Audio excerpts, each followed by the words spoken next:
Like, share and subscribe. रात के सन्नाटे में जब सब कुछ शांत लगता है, तभी किसी दुर्गम गांव में एक अजीब चीख गूंज उठती है। यह कहानी एक ऐसे गांव की है जिसका नाम भोरगांव था। यह गांव अपने अद्भुत प्राकृतिक सौंदर्य के लिए जाना जाता था, लेकिन इसके पीछे एक खौफनाक सच छिपा हुआ था। गांव के पुराने बुजुर्ग अक्सर कहते थे, यहाँ एक छलावा है। वो तुम्हें धोखा देगा, तुम्हारे डर को बढ़ाएगा और तुम्हें खत्म कर देगा। लेकिन नई पीढ़ी इन बातों को अंधविश्वास मानती थी। कहानी की शुरुआत होती है चार दोस्तों से, अरुण, नेहा, विक्रम और पायल। ये चारों कॉलेज से छुट्टियों में भोरगांव घूमने आए थे। ये लोग पुराने किले, जंगल और स्थानीय कहानियों को जानने में बहुत दिलचस्पी रखते थे। सुना है यहाँ एक छलावा रहता है, पायल ने एक स्थानीय चाय वाले से पूछा। चाय वाले ने डरकर उनकी ओर देखा और फुसफुसाते हुए कहा, ऐसे सवाल मत पूछो बेटी, ये चीजें सिर्फ कहानी नहीं है। रात को जंगल में मत जाना। छलावा खेल खेलता है और वो खेल मौत का होता है। पायल और विक्रम हंसने लगे, ये तो बस डराने के लिए कहानी गढ़ ली है। लेकिन अरुण के चेहरे पर एक अजीब सी गंभीरता थी। उसने कहा, हर कहानी में कुछ सच्चाई होती है, हमें सतर्क रहना चाहिए। रात के खाने के बाद चारों ने तय किया कि वे गांव के पास वाले जंगल में जाएंगे। रात में जंगल में जाना मजेदार होगा, नेहा ने उत्साहित होकर कहा। लेकिन जैसे जैसे वे जंगल में गहराई तक गए, माहौल बदलने लगा। हवा में अजीब सी ठंडक और भय का एहसास होने लगा। यहाँ अजीब सी गंध क्यों आ रही है? विक्रम ने पूछा। शायद कोई जानवर मरा होगा, अरुण ने कहा। लेकिन तभी पायल चिल्ला उठी, देखो वहाँ। वो क्या है? सभी ने देखा, एक धुंधली परछाई पेड़ों के बीच झिलमिला रही थी। यह परछाई किसी इंसान की लग रही थी, लेकिन उसका चेहरा अस्पष्ट था।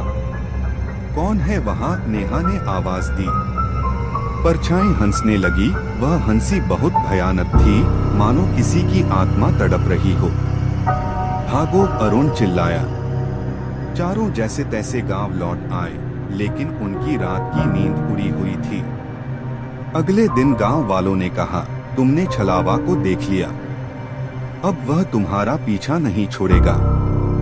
विक्रम ने चिढ़कर कहा, यह सब बेवकूफी है, कोई भूत नहीं होता। लेकिन उसी रात विक्रम की चीख पूरे गांव में गूंज उठी। अरुण, नेहा और पायल उसके कमरे में भागकर पहुंचे तो देखा, विक्रम फर्श पर बेहोश पड़ा था। उसकी आंखें खुली हुई थीं, लेकिन उनमें सिर्फ डर झलक रहा था। वो आ गया था, विक्रम ने कांपते हुए कहा। कौन? अरुण ने पूछा। छलावा, उसने मुझसे कहा कि मैं उसके खेल का हिस्सा हूं और अब मैं इससे बच नहीं सकता। गांव के बुजुर्गों से पूछने पर पता चला कि छलावा गांव की एक पुरानी घटना से जुड़ा है। वर्षों पहले एक लड़की को जंगल में मार दिया गया था। कहते हैं उसकी आत्मा छलावे के रूप में बदल गई और वह उन लोगों से बदला लेती है जो उसकी जगह पर जाते हैं। वो तुम्हें डराएगा, तुम्हारे सबसे बड़े डर को तुम्हारे सामने लाएगा और फिर। बुजुर्ग रुक गए। और फिर क्या? पायल ने पूछा। तुम्हें खत्म कर देगा। विक्रम के साथ जो हुआ, उसने बाकी तीनों को बेचैन कर दिया था। विक्रम, तुम्हें कुछ याद है? वो कैसा दिखता था? अरुण ने पूछा।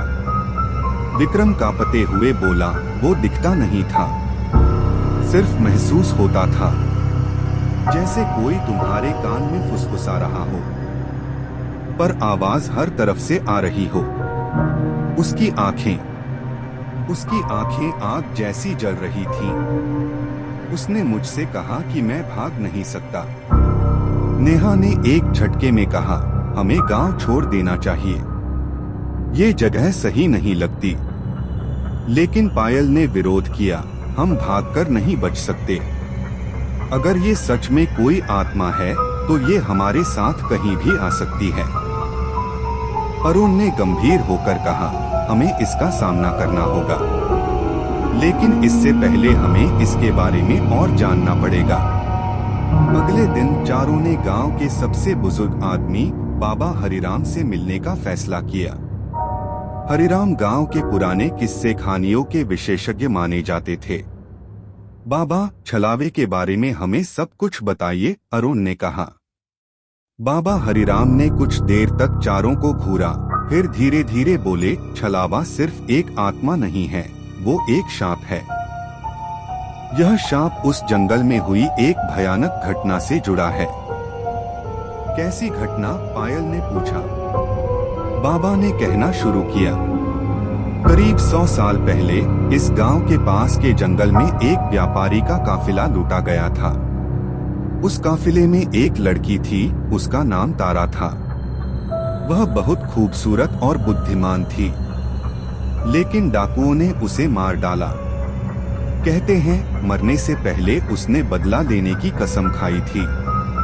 उसकी आत्मा शांत नहीं हो सकी और छलावे में बदल गई। अब वो हर उस इंसान से बदला लेती है जो उसके जंगल में कदम रखता है। नेहा ने कहा, लेकिन हमने तो कुछ नहीं किया, हम सिर्फ पर्यटक हैं।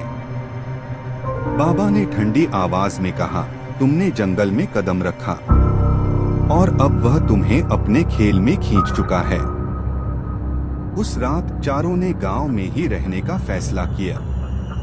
हम सब साथ रहेंगे, कोई अकेला नहीं जाएगा, अरुण ने कहा। लेकिन जैसे ही रात गहरी हुई, अजीब चीजें होने लगी। पायल ने महसूस किया कि कोई उसके पीछे चल रहा है। उसने मुड़कर देखा, लेकिन वहां कोई नहीं था। नेहा, विक्रम, कोई मेरे साथ मजाक कर रहा है, उसने घबराकर आवाज दी। लेकिन नेहा और विक्रम दोनों अपने अपने कमरे में थे। फिर उसे खिड़की पर एक परछाई दिखी। वह धीरे धीरे पास आ रही थी। पायल चिल्ला उठी, छलावा, वो यहाँ है। अरुण और बाकी सब उसके कमरे में दौड़कर आए। कहाँ है वो? अरुण ने पूछा। पायल ने कांपते हुए खिड़की की ओर इशारा किया, लेकिन वहां कुछ नहीं था। तभी विक्रम की चीख गूंज उठी। विक्रम के कमरे में जाने पर उन्होंने देखा कि उसकी दीवारों पर खून से कुछ लिखा हुआ था। तुम भाग नहीं सकते, खेल शुरू हो चुका है। अगले कुछ दिनों में डर और बढ़ने लगा। नेहा को हर रात किसी के रोने की आवाजें सुनाई देती। पायल को अपने सपनों में जंगल की परछाई दिखती। विक्रम का मानसिक संतुलन बिगड़ने लगा। वह बार बार कहता, वो हमें मार देगा, हम सब मरने वाले हैं। अरुण ने तय किया कि अब और समय बर्बाद नहीं किया जा सकता। हमें जंगल में जाकर यह पता लगाना होगा कि यह सब क्यों हो रहा है। शायद हमें कोई सुराग मिले। नेहा ने डरकर कहा, तुम पागल हो गए हो, वहां जाना मतलब अपनी मौत को बुलावा देना है। लेकिन पायल ने समर्थन किया, अगर हम कुछ नहीं करेंगे तो वह हमें यहाँ भी नहीं छोड़ेगा। चारों ने अगले दिन सुबह जंगल में जाने की योजना बनाई, लेकिन यह जंगल उस समय और भी डरावना लग रहा था।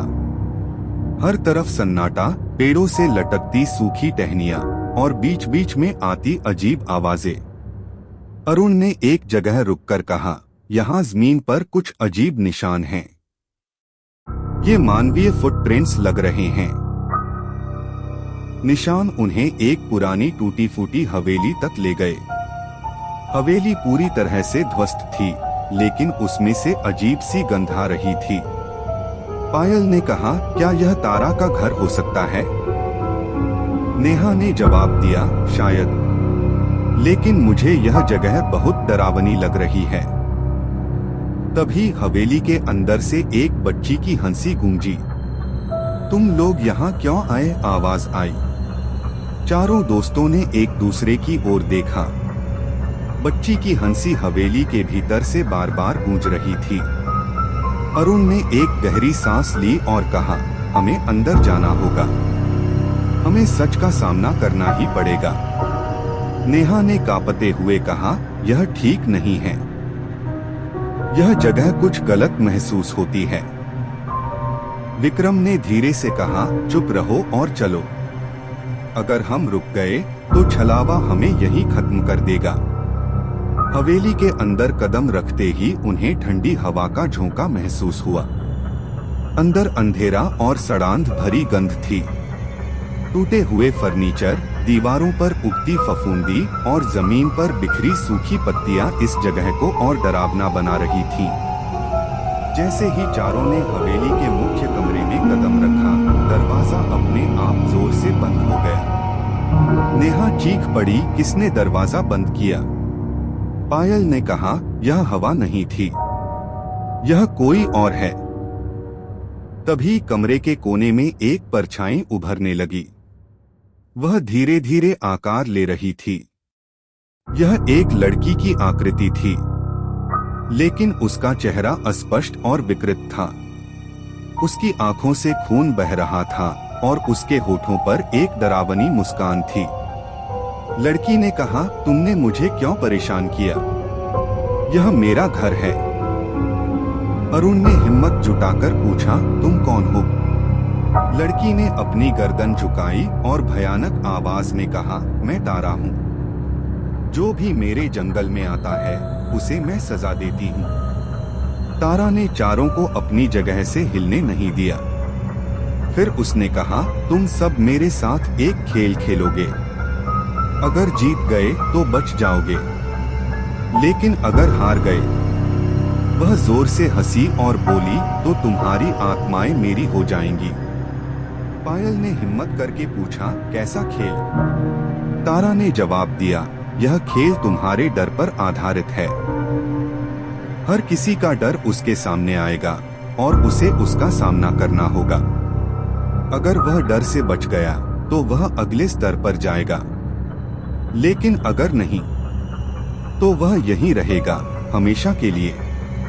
नेहा को अचानक ऐसा महसूस हुआ जैसे वह किसी दूसरे कमरे में खड़ी है।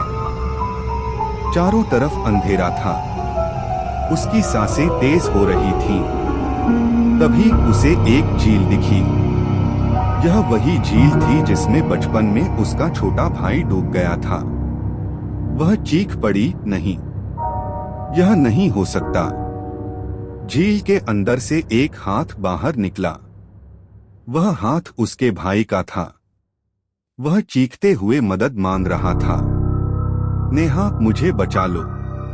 नेहा को याद आया कि उसने बचपन में अपने भाई को बचाने की कोशिश की थी, लेकिन वह असफल रही। उसका दिल तेजी से धड़कने लगा। यह सच नहीं है, यह छलावा है। उसने खुद को समझाने की कोशिश की, लेकिन हाथ उसकी ओर बढ़ता गया।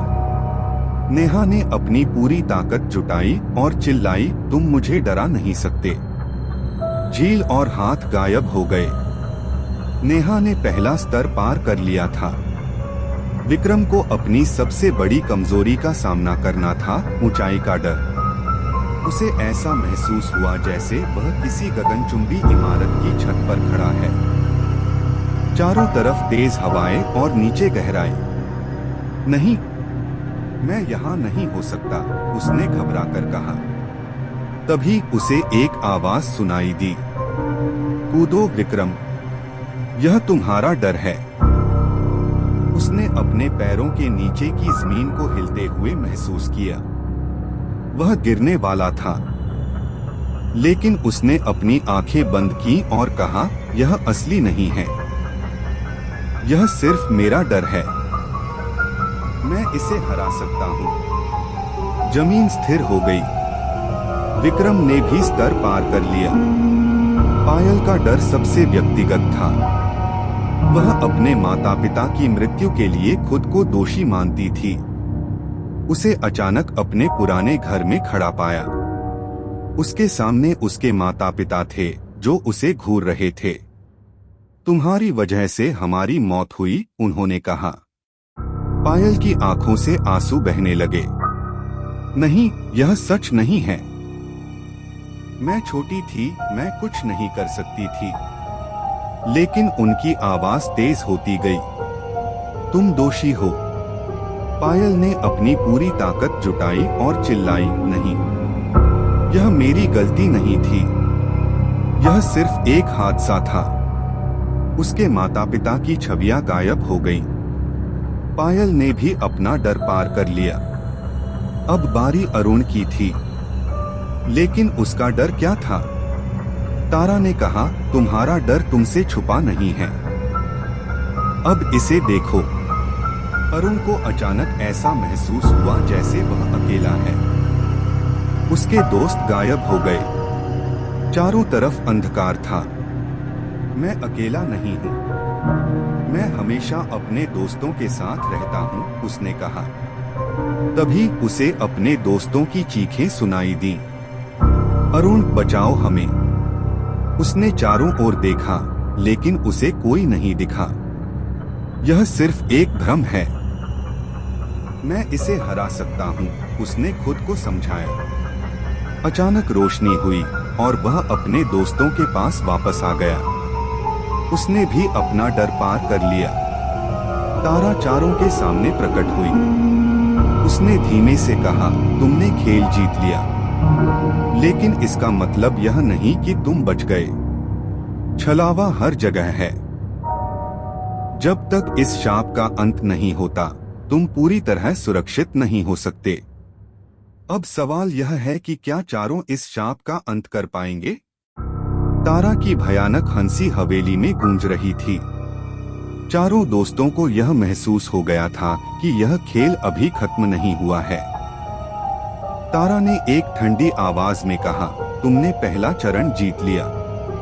लेकिन अभी खेल पूरा नहीं हुआ। जो कुछ भी तुमने अभी तक झेला है, वह केवल शुरुआत थी।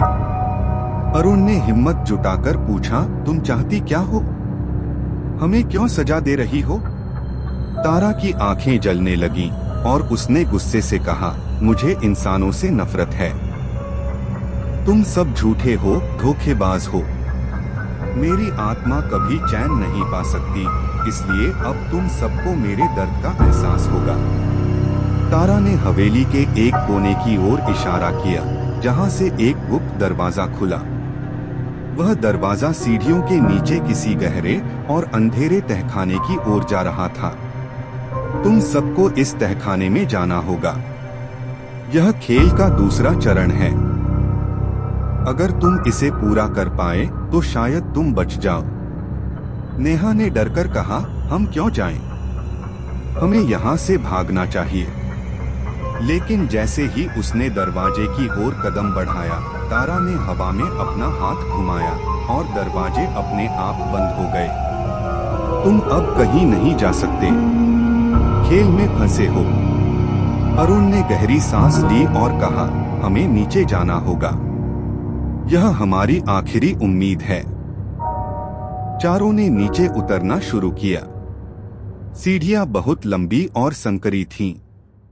जैसे ही वे नीचे पहुंचे, उन्हें ऐसा लगा जैसे वे एक बिल्कुल अलग दुनिया में आ गए हैं।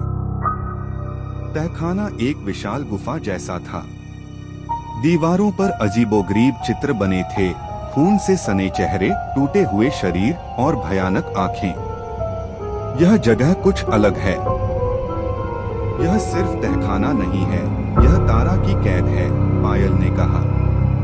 अरुण ने गुफा के चारों ओर देखा और फुसफुसाते हुए कहा, यहाँ कुछ छिपा है। हमें इसे समझना होगा। तहखाने में कदम रखते ही चारों दोस्तों को अलग अलग दिशाओं में खींच लिया गया। अरुण, नेहा ने चिल्लाया। हम एक दूसरे से अलग हो रहे हैं, विक्रम ने कहा। तहखाने ने उन्हें उनके सबसे गहरे डर के सामने खड़ा कर दिया। नेहा ने खुद को एक संकरी गुफा में पाया। चारों तरफ अंधेरा था और वह घुटन महसूस कर रही थी। उसे बचपन से ही बंद जगहों का डर था। यह सब सच नहीं है, उसने खुद को समझाने की कोशिश की। तभी दीवारें उसकी ओर बढ़ने लगी। मैं यहाँ मर जाऊंगी, उसने चिल्लाया। लेकिन तभी उसे अरुण की बात याद आई, डर केवल एक भ्रम है, इसे हराया जा सकता है। नेहा ने गहरी सांस ली और कहा, यह सब मेरे दिमाग का खेल है, मैं डर को हराऊंगी। अचानक दीवारें गायब हो गईं। विक्रम ने खुद को अपने परिवार के सामने पाया। वे सभी जमीन पर पड़े हुए थे, खून से लथपथ। नहीं, यह नहीं हो सकता, उसने चिल्लाया। तभी उसकी मां ने आंखें खोलीं और कहा, तुमने हमें बचाया क्यों नहीं विक्रम? विक्रम रो पड़ा, मैं कुछ नहीं कर सकता था, यह मेरी गलती नहीं थी। उसने साहस जुटाकर कहा, मैं अपने गुनाहों को स्वीकार करता हूँ, लेकिन यह सच नहीं है, यह सिर्फ छलावा है। उसके परिवार की छवि गायब हो गई। पायल ने खुद को एक अजीब सी जगह पर पाया। सामने उसका बचपन का सबसे अच्छा दोस्त खड़ा था, जिसने उसे कभी धोखा दिया था। तुम पर कोई भरोसा नहीं कर सकता, वह व्यक्ति बोला। पायल ने कहा, तुम मेरे डर का हिस्सा हो, मैं तुम्हें अब अपने ऊपर हावी नहीं होने दूंगी। वह छवि धीरे धीरे धुंधली हो गई। अरुण ने खुद को एक आईने के सामने पाया। आईने में उसकी परछाई उसे घूर रही थी। तुम सबको मौत की ओर ले जा रहे हो, आईने की छवि ने कहा। अरुण ने जवाब दिया, मैंने हमेशा अपने दोस्तों की रक्षा करने की कोशिश की है, मैं उनसे प्यार करता हूँ। आईना टूट गया और अरुण ने अपनी परछाई को गायब होते देखा। चारों ने खुद को फिर से एक बड़े कक्ष में पाया। उनके सामने तारा खड़ी थी, लेकिन इस बार वह कमजोर और दुखी दिख रही थी। पायल ने उससे पूछा, तारा, यह सब क्यों कर रही हो? हमें सच बताओ। तारा ने आंसू बहाते हुए कहा, मैंने यह सब अपनी मर्जी से नहीं किया, मैं इस जगह में फंसी हुई हूँ। यह शाप मुझसे जुड़ा हुआ है। जब तक कोई मेरी आत्मा को मुक्त नहीं करेगा, यह खेल चलता रहेगा। अरुण ने पूछा, तुम्हें मुक्त करने के लिए हमें क्या करना होगा? तारा ने धीमे से कहा, तुम्हें सच्चाई का सामना करना होगा। जो मेरे साथ हुआ उसे ठीक करना होगा। चारों ने तारा की कहानी को समझने का फैसला किया। वे तहखाने के और गहरे हिस्से में गए, जहां एक पुरानी किताब मिली। उसमें लिखा था, इस आत्मा को मुक्त करने के लिए उसके दर्द का अंत करना होगा, वह दर्द जो इंसानों ने उसे दिया। अब सवाल यह था कि यह दर्द कैसे खत्म होगा। तहखाने की गहराई में जैसे जैसे चारों बढ़ते गए, जगह और भी अजीब होती गई। चारों ओर दीवारों पर तारा के जीवन के दृश्यों जैसे चित्र उभर आए। वे चित्र उसके बचपन, उसके दर्द और उसकी मौत की झलकियां दिखा रहे थे।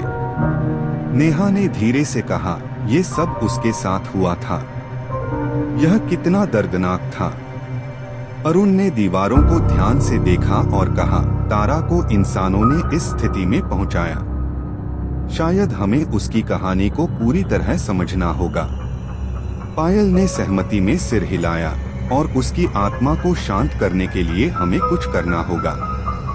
तभी उनके सामने एक विशाल दरवाजा प्रकट हुआ। दरवाजे पर लिखा था, जो सच्चाई से भागेगा वह इस जगह से कभी बाहर नहीं जा सकेगा। दरवाजा खुलते ही चारों एक बड़े अंधेरे कक्ष में पहुंच गए। वहां एक गहरा कुआं था, जिसमें से भयानक चीखें सुनाई दे रही थीं। कुएं के चारों ओर पुराने इंसानी कंकाल और टूटे हुए गहने बिखरे हुए थे। तारा की आवाज फिर से गूंज उठी, तुम यहाँ तक पहुँच गए हो, लेकिन तुम्हारा असली परीक्षण अब शुरू होगा। जो इस कुएं के रहस्य को सुलझाएगा वही इस शाप को खत्म कर पाएगा। विक्रम ने भयभीत होकर कहा, यह किस तरह का परीक्षण है? हमें और क्या करना होगा? तारा ने ठंडी आवाज में कहा, इस कुएं में मेरी आत्मा का टुकड़ा कैद है, लेकिन इसे छूने की कोशिश करने वाले को अपने सबसे गहरे पाप का सामना करना होगा। पायल ने आगे बढ़कर कहा, अगर हमें इस आत्मा को मुक्त करना है तो मैं पहला कदम उठाऊंगी। अरुण ने उसे रोकते हुए कहा, नहीं, यह खतरनाक हो सकता है, हमें कोई और तरीका खोजना चाहिए। लेकिन पायल ने कहा, हम पहले ही बहुत दूर आ चुके हैं, अब पीछे हटने का कोई विकल्प नहीं है। पायल कुएं के करीब पहुंची और उसमें झांकने लगी। जैसे ही उसने कुएं में देखा, एक भयानक रोशनी फूट पड़ी। तभी उसे अपनी सबसे बड़ी गलती का सामना करना पड़ा। उसका एक करीबी दोस्त, जिसे उसने झूठे आरोपों के कारण अपनी जिंदगी बर्बाद कर दी थी। तुमने मुझे धोखा दिया, वह दोस्त चीखा। पायल ने आंसू बहाते हुए कहा, मुझे माफ कर दो, मैं तब कमजोर थी और सही गलत का निर्णय नहीं कर पाई। जैसे ही पायल ने अपनी गलती स्वीकार की, वह दृश्य गायब हो गया। कुएं में से एक चमकदार रोशनी निकली। तारा की आवाज गूंज उठी, तुमने पहला चरण पार कर लिया। अब विक्रम की बारी थी। नहीं, मुझे नहीं लगता कि मैं इसे कर पाऊंगा, वह डरते हुए बोला। अरुण ने उसे प्रोत्साहित किया, हम सबने अब तक अपनी गलतियों का सामना किया है, तुम भी कर सकते हो। विक्रम कुएं की ओर बढ़ा। जैसे ही उसने उसमें झांका, उसने खुद को एक अस्पताल में पाया। उसके सामने उसका छोटा भाई था, जो एक ऑपरेशन के दौरान मर गया था। यह तुम्हारी गलती थी, विक्रम, तुमने डॉक्टर को मना किया था। विक्रम रोने लगा। मैंने अपनी समझ से सही फैसला लिया था, मुझे नहीं पता था कि यह गलत होगा। उसने अपने आंसुओं के बीच कहा, मैं अपनी गलती स्वीकार करता हूँ, मैं इस दर्द को हमेशा अपने साथ लेकर चलूंगा। दृश्य गायब हो गया। कुएं से फिर से एक रोशनी निकली। नेहा और अरुण ने भी अपनी सबसे बड़ी गलतियों का सामना किया। नेहा को अपनी मां से हुए झगड़े और अरुण को अपने पिता के साथ की गई कठोरता का सामना करना पड़ा। दोनों ने अपनी गलती स्वीकार की और दर्द को सहने का साहस दिखाया। हर बार जब उन्होंने अपने पाप का सामना किया, कुएं से रोशनी बाहर निकली और धीरे धीरे तारा की आत्मा का रूप लेने लगी। जैसे ही चारों ने परीक्षण पास किया, तारा की आत्मा पूरी तरह प्रकट हो गई। वह अब पहले से अलग दिख रही थी, उसके चेहरे पर अब शांति थी। तुमने मेरी आत्मा को मुक्त कर दिया, मैं अब इस शाप से आजाद हूँ। लेकिन इससे पहले कि मैं जाऊं, तुम्हें एक आखिरी सच्चाई बतानी होगी। तारा ने चारों को बताया कि उसकी मौत के पीछे केवल डाकू ही नहीं थे, उसके गांव के लोगों ने भी उसे धोखा दिया था। जब वह मदद के लिए चिल्ला रही थी, तो किसी ने उसकी आवाज नहीं सुनी। यह वही गुस्सा और दर्द था जिसने उसे छलावा बना दिया। तारा ने धीरे से कहा, तुमने मेरी मदद की और मैं तुम्हारी। अब यह जंगल तुम्हारे लिए कभी खतरनाक नहीं होगा। लेकिन याद रखना, इंसानों के पाप ही उन्हें विनाश की ओर ले जाते हैं। तारा की आत्मा धीरे धीरे गुम हो गई। हवेली और तहखाना हिलने लगे। अरुण चिल्लाया, यह जगह गिर रही है, हमें बाहर निकलना होगा। चारों ने पूरी ताकत से बाहर की ओर दौड़ लगाई। जैसे ही वे बाहर निकले, हवेली और तहखाना पूरी तरह ध्वस्त हो गए। चारों दोस्त गांव लौटे। उन्होंने गांव वालों को तारा के शाप और उसकी मुक्ति की कहानी सुनाई। बाबा हरिराम ने कहा, तुमने वह कर दिखाया जो कोई नहीं कर सका। अब यह जंगल हमेशा के लिए शांत रहेगा। चारों दोस्तों ने यह अनुभव कभी नहीं भूला। उन्होंने सीखा कि अपने डर और गलतियों का सामना करना ही असली जीत है। गांव में सब कुछ शांत हो चुका था। चारों दोस्तों ने सोचा कि तारा का शाप खत्म हो गया है, लेकिन कहीं न कहीं उनके मन में यह सवाल बार बार उठ रहा था कि क्या सच में सब कुछ खत्म हो गया है। हवेली के ध्वस्त हो जाने के बाद भी जंगल का वातावरण अजीब सा बना हुआ था। चारों ने फैसला किया कि वे गांव में कुछ दिन और रुकेंगे ताकि यह सुनिश्चित कर सकें कि किसी और को कोई खतरा न हो। अगली ही रात गांव के एक बुजुर्ग व्यक्ति माधो काका ने बताया कि उन्होंने रात में हवेली के पास किसी को चलते हुए देखा है। वह परछाई बहुत भयानक थी। लगता है तारा की आत्मा अभी भी यहाँ भटक रही है, उन्होंने डरते हुए कहा। नेहा ने जवाब दिया, लेकिन तारा की आत्मा तो मुक्त हो चुकी है। यह कैसे हो सकता है? विक्रम ने कहा, हो सकता है यह किसी और आत्मा का काम हो। हमें फिर से वहां जाकर देखना होगा।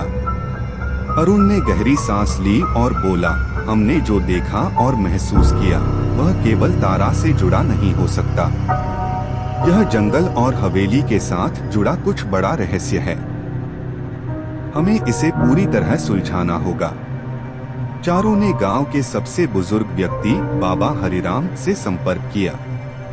बाबा ने कहा, यह जंगल केवल तारा का घर नहीं है, यहाँ कई आत्माएं फंसी हुई हैं।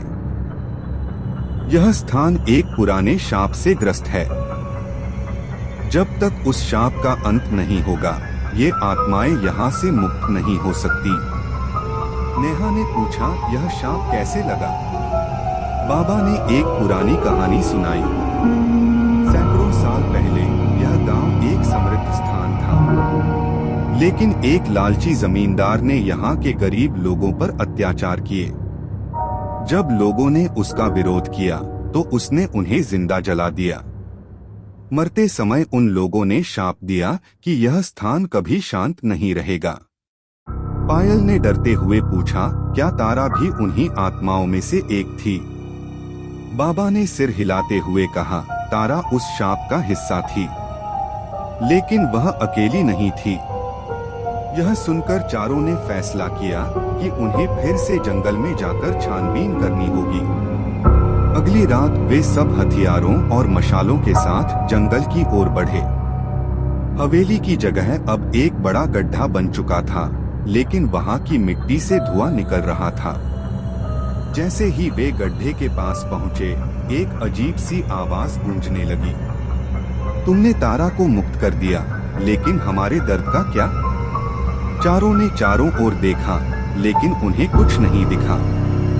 अचानक गड्ढे से सैकड़ों आत्माएं बाहर निकलने लगी। वे सभी दर्द से कराह रही थीं। हमें न्याय चाहिए, उन्होंने चीखते हुए कहा। अरुण ने हिम्मत जुटाकर कहा, हम तुम्हारी मदद करना चाहते हैं। हमें बताओ कि हम क्या कर सकते हैं। एक आत्मा जो बाकी सबकी नेता जैसी लग रही थी ने कहा, हमें उस जमींदार के पापों का अंत चाहिए। जब तक उसका नाम मिटा नहीं दिया जाता, हम शांत नहीं हो सकते। पायल ने पूछा, लेकिन वह तो सैकड़ों साल पहले मर चुका है, अब हम क्या कर सकते हैं? आत्मा ने जवाब दिया, उसका नाम अब भी जीवित है। उसकी हवेली का खजाना अभी भी इस जंगल में छिपा हुआ है। जब तक वह खजाना नष्ट नहीं होता, उसका प्रभाव खत्म नहीं होगा। चारों ने खजाने को खोजने का फैसला किया।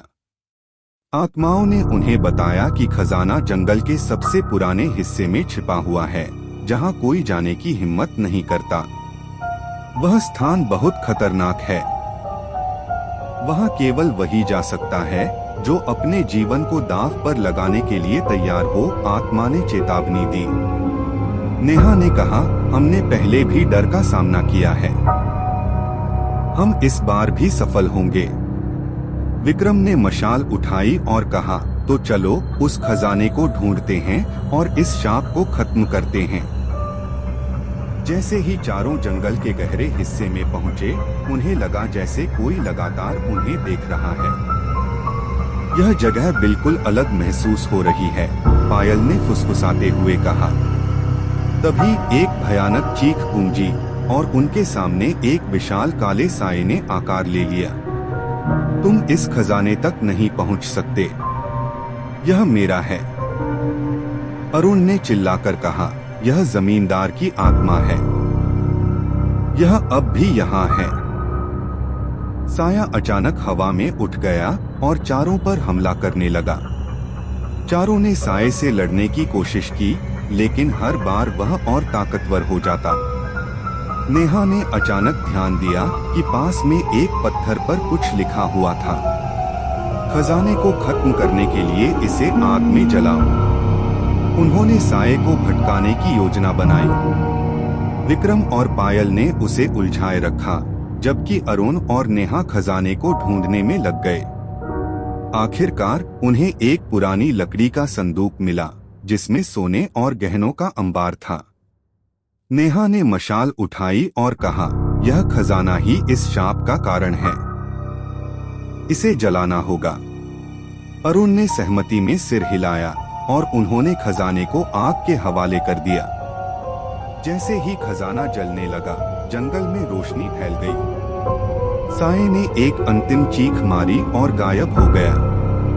सभी आत्माएं एक एक करके शांत हो गईं। तारा की आवाज भी फिर से सुनाई दी, तुमने हमारे दर्द को खत्म कर दिया, अब यह स्थान हमेशा के लिए शांत रहेगा। धन्यवाद।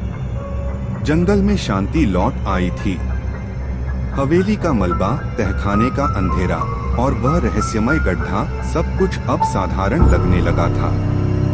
जैसे ही खजाना जलकर राख हो गया, चारों दोस्तों ने महसूस किया कि जंगल की ठंडी हवा अब गर्माहट में बदल चुकी थी। पेड़ जो अब तक डरावने लगते थे, अब सजीव और सुंदर दिखाई दे रहे थे। तारा और अन्य आत्माओं ने अपनी अंतिम विदाई दी। तारा ने मुस्कुराते हुए कहा, तुम्हारी हिम्मत ने हमें आजादी दिलाई। अब यह जंगल किसी के लिए खतरनाक नहीं रहेगा। जाओ और इस कहानी को दुनिया के साथ साझा करो, ताकि कोई और लालच या पाप के रास्ते पर न चले। इसके बाद तारा और अन्य आत्माएं धीरे धीरे गायब हो गईं, मानो हवा में घुल गई हों। चारों दोस्त अब गांव लौट रहे थे। रास्ता अब इतना भयावह नहीं लग रहा था। नेहा ने पीछे मुड़कर देखा और कहा, यह जंगल अब अलग लगता है। यह अब हमें डराने की बजाय सुरक्षित महसूस कराता है। अरुण ने सिर हिलाया, शायद तारा और बाकी आत्माओं की शांति ने इस जगह को बदल दिया है। जब वे गांव पहुंचे तो गांव के लोगों ने उन्हें देखा और उनके चेहरे पर राहत और उत्साह झलक उठा। बाबा हरिराम ने हाथ जोड़कर उनका स्वागत किया। तुमने जो किया है वह अनमोल है। तुमने न केवल इस गांव को बचाया, बल्कि हमारे पूर्वजों के शाप को भी खत्म किया। विक्रम ने गांव वालों को तारा और जंगल की पूरी कहानी सुनाई। पायल ने सुझाव दिया कि अब इस जंगल को एक पवित्र स्थान के रूप में बदल देना चाहिए, ताकि लोग इसे सम्मान और सतर्कता के साथ देखें। यह जगह अब शांति और शिक्षा का प्रतीक बननी चाहिए, उसने कहा। गांव वालों ने जंगल को संरक्षित करने और वहां एक छोटा स्मारक बनाने का फैसला किया, जहां लोग तारा और उन सभी आत्माओं को याद कर सकें जिन्होंने इतने सालों तक कष्ट सहा। कुछ दिन गांव में रुकने के बाद चारों दोस्तों ने अपनी अपनी जिंदगी की ओर लौटने का फैसला किया। नेहा ने पत्रकारिता में अपना करियर जारी रखा और तारा की कहानी पर एक किताब लिखी जो एक बेस्टसेलर बनी। अरुण ने इतिहासकार के रूप में काम शुरू किया और इस गांव और जंगल को भारतीय ऐतिहासिक धरोहर में शामिल करवाने के लिए काम किया। पायल ने सामाजिक कार्यों में खुद को झोंक दिया और ग्रामीण इलाकों में महिला सशक्तिकरण के लिए काम करने लगी। विक्रम, जिसने हमेशा खुद को कमजोर महसूस किया था, ने पुलिस बल में शामिल होकर समाज की सेवा का रास्ता चुना। कुछ सालों बाद चारों फिर से गांव में मिलने आए। जंगल अब पूरी तरह बदल चुका था। वह अब पिकनिक स्पॉट और शांति स्थल बन चुका था। चारों ने उस जगह को देखा जहां हवेली थी और एक दूसरे की ओर देखा। नेहा ने कहा, यहाँ जो कुछ भी हुआ उसने हमें बदल दिया। हम अब पहले जैसे नहीं रहे। अरुण ने मुस्कुराते हुए कहा, और यही तो जिंदगी का असली सबक है। डर का सामना करो, अपनी गलतियों से सीखो और हमेशा आगे बढ़ो। चारों ने तारा और अन्य आत्माओं को याद करते हुए उस जगह पर एक दीप जलाया। अब यह कहानी खत्म हो गई, विक्रम ने कहा। लेकिन जैसे ही वे वहां से चलने लगे, हवा में तारा की धीमी कोमल आवाज गूंज उठी।